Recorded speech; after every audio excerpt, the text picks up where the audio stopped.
program at the Idaho Department of Correction is connecting inmates with an opportunity to give back to the community while behind bars. 6 on Your Side's Karen Laird joins us live in studio with more on the Pleasant Valley Farm.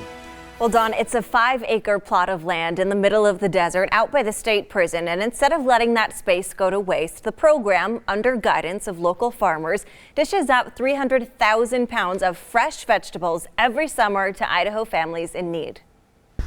Well, I jumped on the chance to be part of it. This is inmate Dustin Gardner.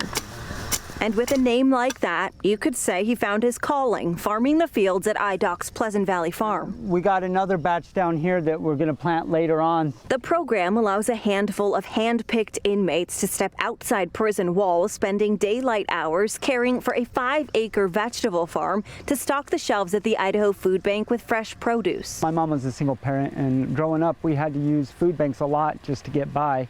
While my mom worked 3 jobs. So I've seen the effects of a program like this and how much it can really help. And it's helping in a major way. We have a really good system. Food resource developer with the Idaho Foodbank, Don Brown, says the program runs almost entirely off donations, from free advice from local farmers to donated seeds and borrowed farm equipment, all lending itself to a hearty harvest by the end of the season. We're about 1.75 million pounds.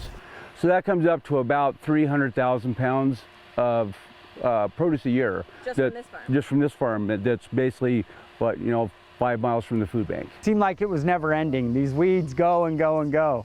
But at the end of the season, to see the truckloads and truckloads and truckloads of food that get to go out to the community, it warmed my heart.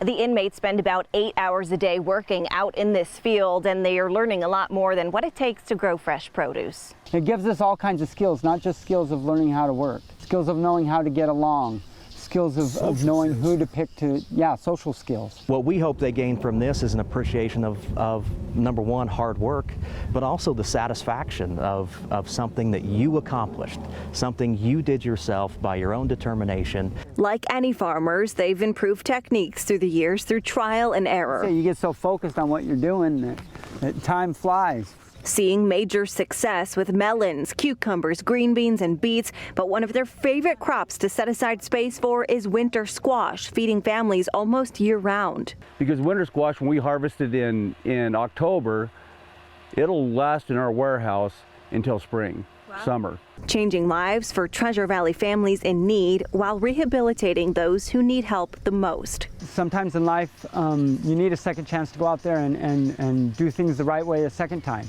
And that's kind of what this program has given me, is a second chance. And I get to be part of something. Isn't that pretty cool? I do got to give them credit, though. I shot the story a couple of weeks ago. Things have grown quite a bit since then. They did send me a couple updates. Check out what it looks like now. And they actually are trying to expand. They've got another 5-acre plot of land right next to where they're working right now. And they could do a lot more with 5 more acres soon. And I know you enjoy this because you love your garden. So do they get to enjoy, can I say, the fruits of their labor? Or I guess the veggies of their labor. Yeah, well, fruits too. They've got melons and stuff out there too. And so at the end of the summer, there are a couple of things, especially the corn, that they don't travel so well or last long term in a warehouse. So they do get to have a big feast at the end of the season, enjoy the fruits of their labor, and share those with some other inmates as well. Great story. Yeah. Thanks, Karen.